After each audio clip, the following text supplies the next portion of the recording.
Welcome to News in Context. I'm Gina Valeria.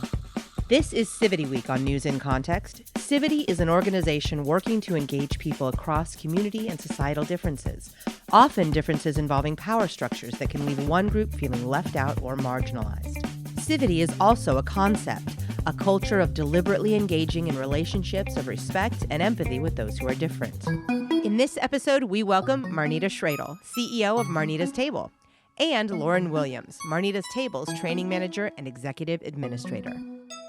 Marnita's Table has been working in communities in and around Minneapolis, Minnesota, as well as communities across the country and around the world, to authentically connect people across difference, challenge people to have honest conversations, and achieve equity.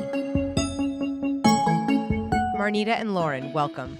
You do work in the community, and your community is hurting today. So let's talk a little bit about what's going on and how you're doing. We have been convening a series of conversations and have been having these deep conversations about what does it mean to build a healthy and well community on behalf of 17 philanthropies. And so at this time with COVID, seeing it really wipe through neighborhoods, particularly Black and Brown communities, people who are vulnerable, and waking up to the news of George Floyd being killed, seeing what happened at Capitals with white people going and protesting, having to wear a mask and wearing guns on them, and seeing and knowing my friends. I'm about 30 blocks, would you say, Lauren? 20, 30? I'm not that far either. We both live in South Minneapolis. I have a son who's Black and 26. I'm exhausted. I didn't sleep well. You know, it takes a toll on your body. It takes a toll on your heart. And to see the responses from certain segments of the population. We have friends now that have concussions. The police were firing live rounds during a protest, a peaceful protest. My understanding is, a person threw a rock or something, but it was not, I don't know. I think a teenager throwing a rock and people walking around with semi-automatic weapons, which looks more threatening, so it becomes exhausting. I felt like my local police had the obligation to come out and stand with us and say, this will not stand. This is not okay. That they had an opportunity. And so it's hurtful. And Lauren, how are you doing?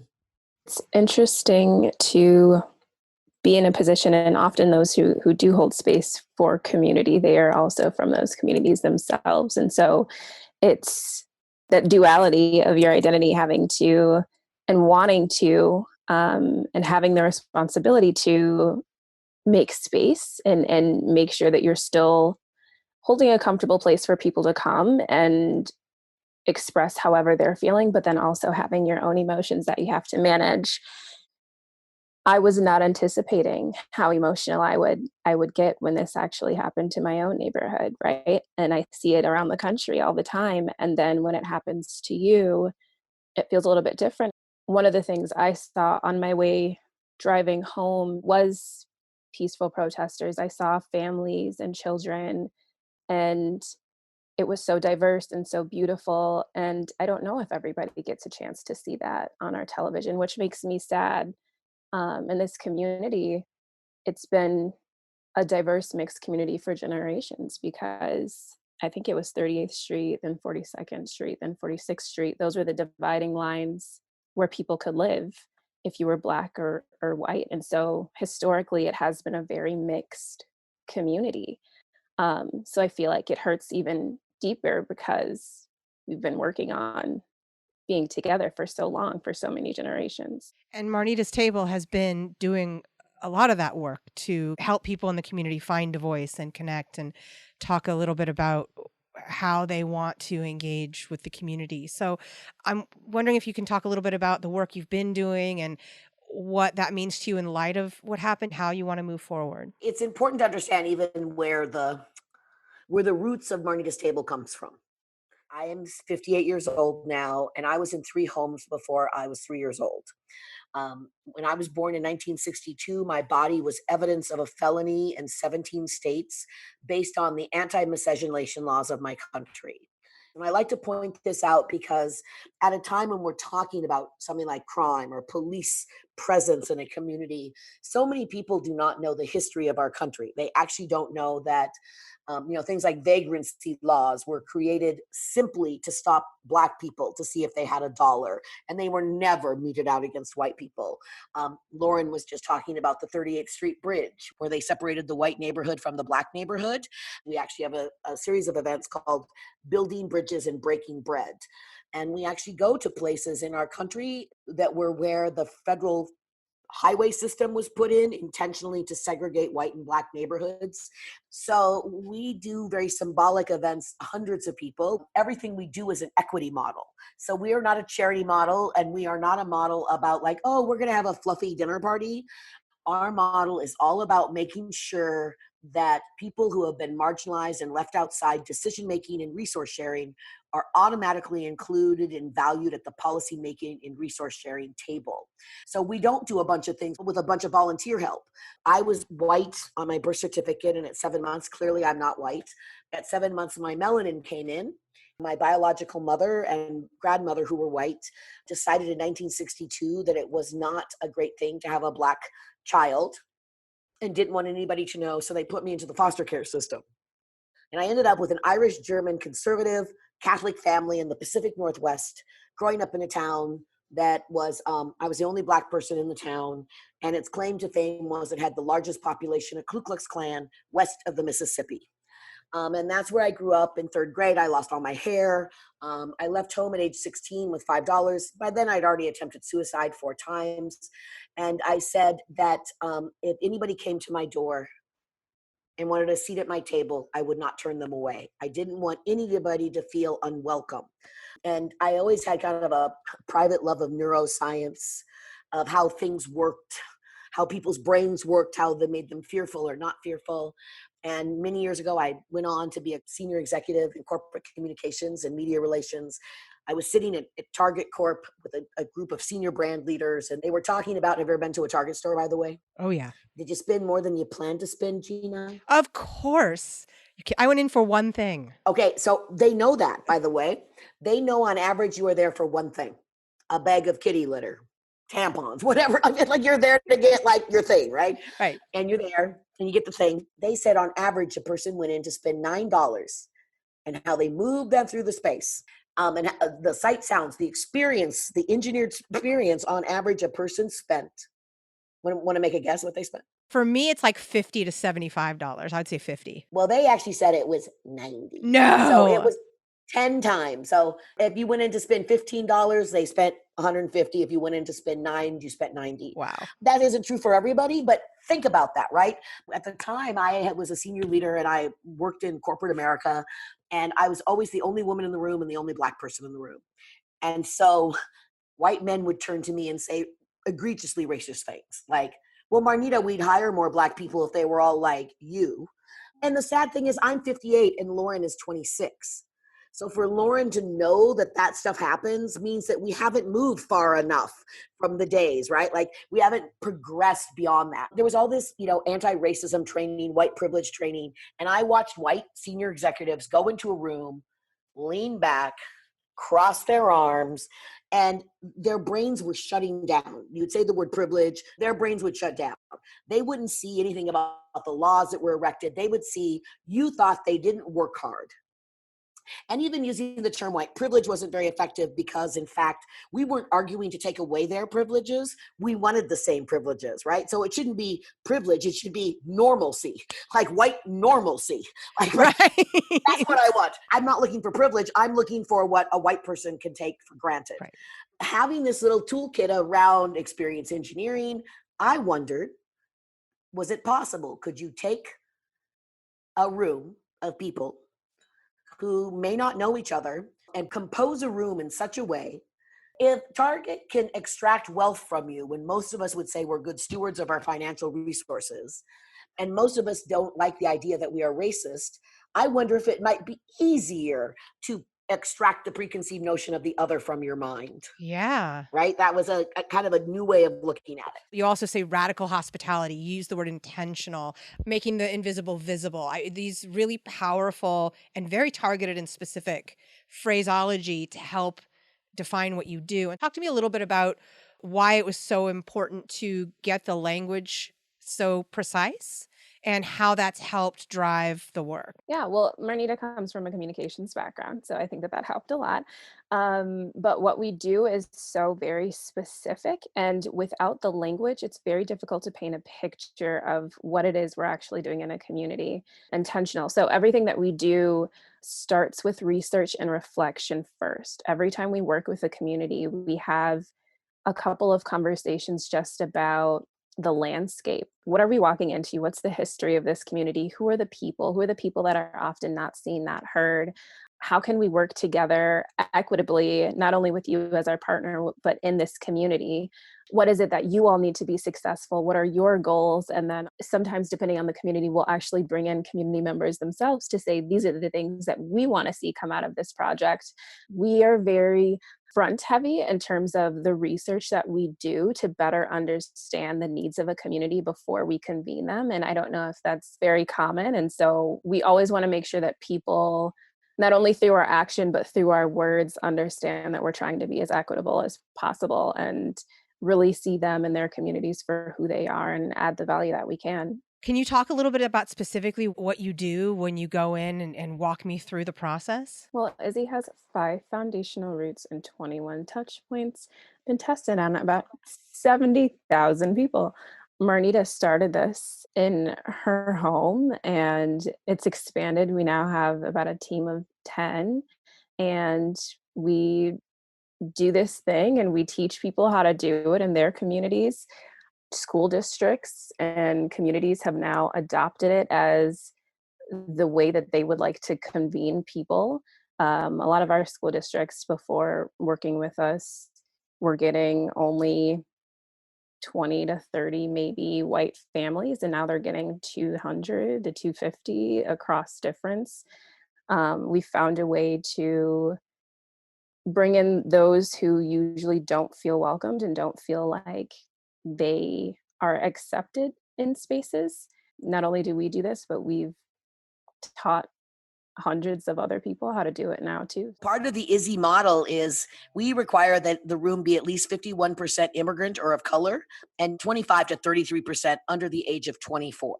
And these people have never met before. This is their first experience. So this is Target on steroids, right? Like, this is, they walk into the room and suddenly their brain, we try and douse them with as much oxytocin and serotonin as possible, even on a really serious conversation. Our mission, as I said, was equity. So one of the things that we talk about, and I think this is where middle-class sort of white organizations that are well-meaning, don't mean to be offensive, but the reality of it is that there's this kind of mentality of all are welcome here. And there's a difference between that and this space was intentionally created with you in mind. And we talk about that a lot. Like, if you were in a wheelchair and somebody said, you're welcome here, and you got to the place and there were 100 steps up to the front door, nobody had made it for you to be able to get up those steps with dignity. And then you got there and the handle was all the way at the top. Would that really be you welcoming everybody? Because that's what a lot of spaces are like, right? So they say that people of color are welcome or that they really would like to welcome us. But then it's like, well, you're loud, or you told the story too long, or like you suddenly start discovering that showing up as your authentic self is not really allowed. You're listening to News in Context. We're talking with Marnita Schroedl and Lauren Williams of Marnita's Table. They looked at human brains under, brain scans and discovered that if you felt that you did not belong, it lit up exactly the same part of the brain as being physically punched. Being physically hit, that's how much of an impact if you feel that you're not welcome in your neighborhood or you're not welcome in your community. Well, what happens in a school district, like some of the places where we're going, there's a number called the tipping point. And the tipping point is when any community becomes more than 7% other. It doesn't matter who the dominant culture is or the minority culture.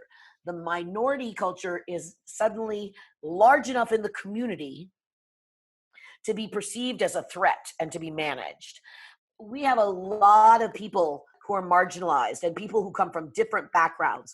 We are in rural Minnesota, and we have people who are indigenous, incoming immigrants working at the meat packing plant. We have an aging population. So this neuroscience, like how do you make this technology work? How do you bathe brains? What does it look like to do it? Want to make a guess at who's the best experience engineer in the country? Disney. Of course. Yeah. And you knew it instantly, didn't you? Oh, yes. So we like to say, if you've been to a Disneyland, if you go to a Target store, you've experienced this technology. Why aren't more nonprofits using it? And why aren't more, particularly people who are bridging differences, using it? And understanding that there is a way. We were doing this conversation called Grow. A number of the people who attended were people who lived in apartments, and they were brown, and they really wanted to grow things. And I said, I live at the north end of Lake of the Isles. I'll give up part of my yard. One of our other neighbors behind us heard about it. He was seeing the people of color working in our yard, that we turned our yard here in this neighborhood into a community garden. And they said, we have room in our yard. Would they like to expand and grow things in our yard? And so we are looking to do things that are pretty revolutionary. Like, imagine just casually what would happen in a community where all the rich people gave up half of their yards, which are stupid anyway because they're grass, and had people who didn't have access to land. What would happen for those young people getting jobs? What would that look like? Instead of being a program for disadvantaged youth, they would meet them the same place we met them when we grew up in the country, right? You'd be out growing, planting in the garden after COVID. So we're looking at this very differently. We were talking about the social engineering of neighborhoods and how that's affected people. A friend of mine and a former colleague works in San Francisco's Mission District, Yep. which you may be aware of. I used to work in the Mission. Oh, you did? So for the listeners who might not be aware, it's a heavily Latinx population. What Richard Raya looked at was the redlining maps of San Francisco and of the Bay Area. And he basically laid those over the COVID-19 impacted areas, and they tracked almost exactly. And so it was just a really compelling illustration of the continued impacts of the social engineering that had happened decades ago. And I love you turning this on its head because it's so practical. It's like, let's take this data and information and engineering that we understand works in these other contexts and make it happen in this context. We did an event. Yeah. I'm going to give you a little setup for it. All right. So Carver County is a bedroom suburb of the Twin Cities. And if you know anything about them, they are the original white flight suburbs. Okay. But interesting enough, Carver County is also where Prince was. Paisley Park was in Chaska. But it's basically, over the years, been about 3% POC, and it's become about 7%. It's just hit tipping point. Okay. It's a very conservative community. Last year, as white people started noticing that there were more brown people, they formed a group, basically Parents Against Equity. Wait, what? Actually, Parents Against Equity. I did. Oh my God. Wait, for real? Yes. Before they expunged everything, and I think they're now on their third name, people of color were being spit on in the community. Carver County, because they had so many, and I'm now going to say this, were completely nonpartisan. But in that community, Trump supporters were really bullying non-Trump supporters. It just happened to be that's what was happening in that community. And we wanted to have an opening conversation where we said people weren't flying colors, right? So we didn't want all the white people to show up with Make America Great Again hats, even though it's their right to do that, because it wouldn't necessarily signal. They were wearing them because they were opposed to equity. And the POC were not reading that as, oh, that's just a freedom of choice. It was actually being read as, you'd like to exterminate me. That's not very healthy. Hard to have a conversation when you start there. Hard to have and we had to have a conversation about white supremacists. Like, if you don't believe in equality and inclusion, you probably don't want to be at our table. Now, we're not going to force you to believe anything up front, but if you actively wish Black and brown people harm, this may not be your room. But most people don't. Most people are kind of clueless, to be honest. So the mayor of Chaska came up at one point and said, I've been telling people of color for years that I didn't see color. And tonight I realized I was erasing your stories, your voices, and your histories. And a young Black woman behind me said, damn, all that and dinner. Like, she was just like, what the hell did you just do? And it wasn't traumatic. It was, I am getting this now. I'm getting that these are your stories. Like, I'm erasing your histories. We welcome children of a very young age. They speak in our rooms. They're not just there to be babysat. When we close, we stand in circle and everybody does an exercise where we look at each other. So we actually account for everything. There's a report that comes out about themes or what people think or thought of the event itself. So this is actually more than just a conversation. It's like a sociological study of a community and what their needs are and how they're relating. And so afterwards, like, just anybody in the community can download this. And well, in these rooms, normally half the people in each of these groups are people of color. And white people are suddenly like, you've lived in my community for 25 years and I'm acting like you're new here. But it doesn't make them feel terrified. It makes them feel like, wait, we should go. So all the POC and all the white people want to go ice fishing together. That's one community coming together right there. So the mayor, that was a great, beautiful, really incredible story. What about some other people in the community? And I recognize you alluded to this earlier. You can't help everybody. You can't connect everybody. There are people on whatever fringe they're on who are going to stay in their fringe. But for the people that you can reach, the people that you can connect with, I'd love to hear what responses you got from people. Is there anyone who stood out to you or any story that stood out to you from this event in particular? I mean, there's so many stories that stand out. I had a woman once come up to me and she said, I ended up sitting with these 3 Black teenage boys who were the age of my sons. And it wasn't until I left that I realized every time I had ever encountered a Black teenager, I held my purse closer. And I realized that was just this weird script in my head. I actually wasn't consciously afraid. It was something that had been planted so that she became intentional and conscious and talked about what the transformation was. That, like, realizing that as she was walking down the street, instead of acting afraid, she was making eye contact and smiling at young Black men. And they were smiling back and saying good day and stopping and asking her name and acknowledging that they were in the same neighborhood, right? So, like, that kind of thing. When we pull people by generation, and all the boomers and the silent generation people are all white, but then the millennials and the Gen Zers are mostly people of color, and the older people in the community realize if they don't invest in those young people, it's not a matter of charity. It's they don't have a dentist, they don't have a road, their community doesn't survive.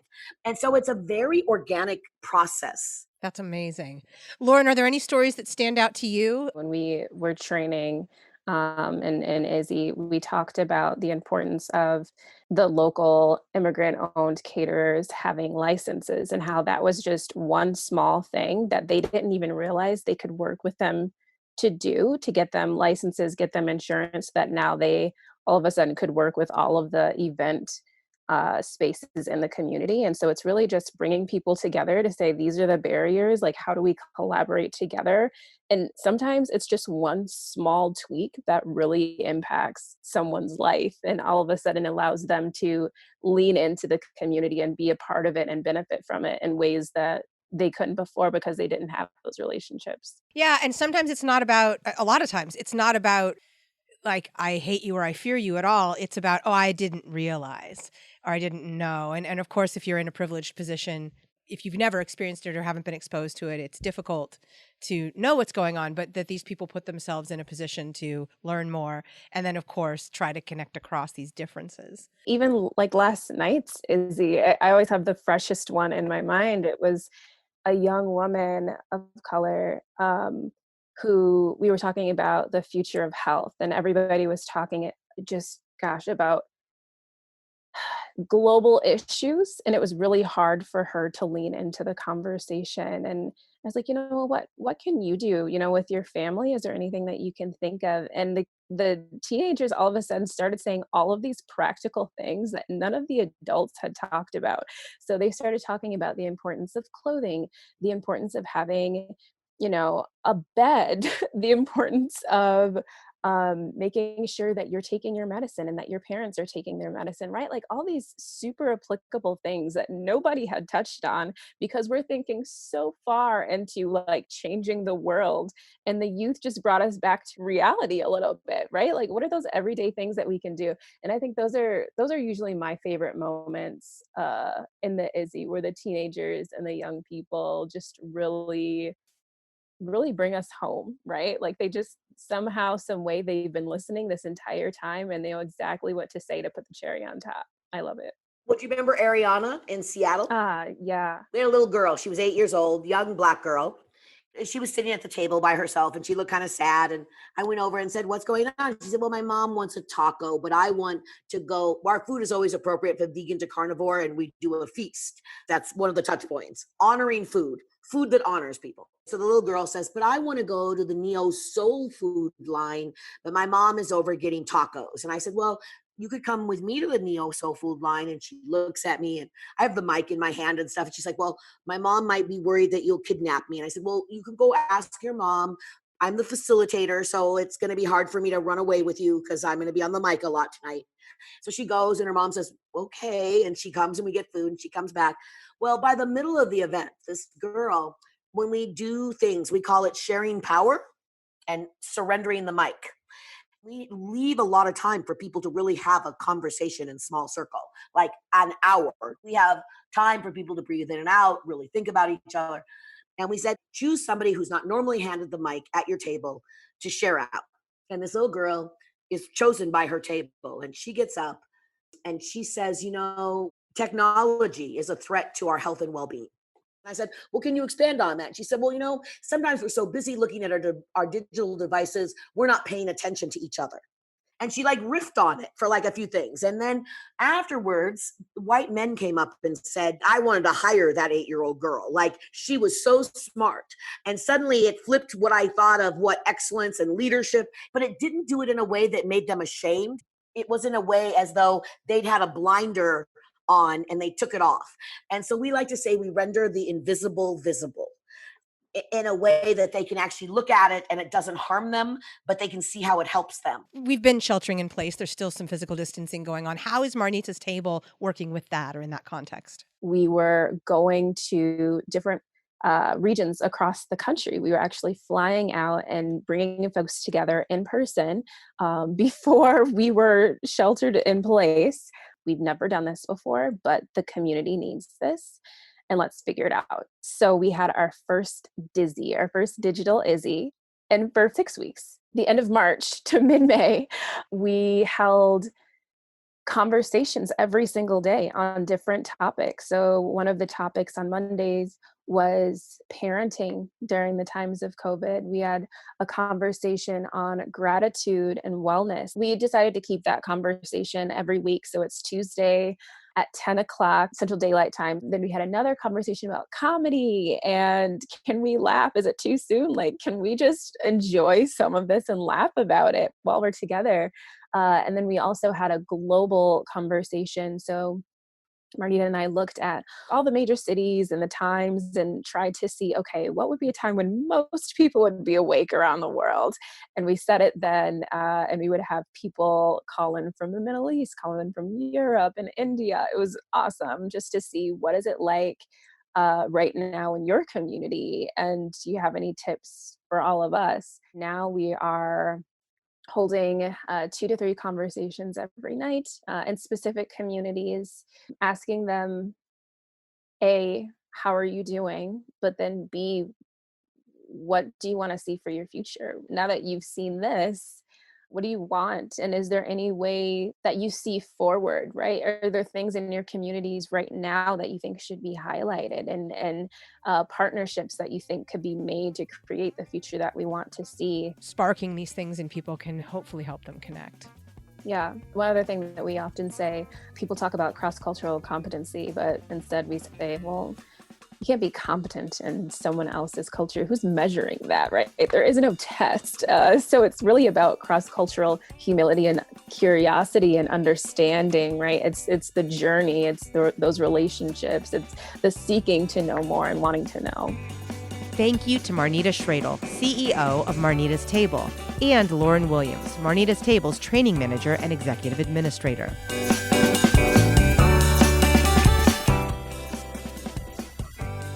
Music in this episode includes Spring Fling by Track Tribe and The Heist by Silent Partner. In addition to hearing News in Context every Friday at 8:30 a.m. and 6:30 p.m. on KSFP 102.5 in San Francisco, you can hear it on your favorite podcast channel. We're also on Twitter at News in Context SF, and you can find links to all of that at newsincontext.net. I'm Gina Valeria. Thank you for listening.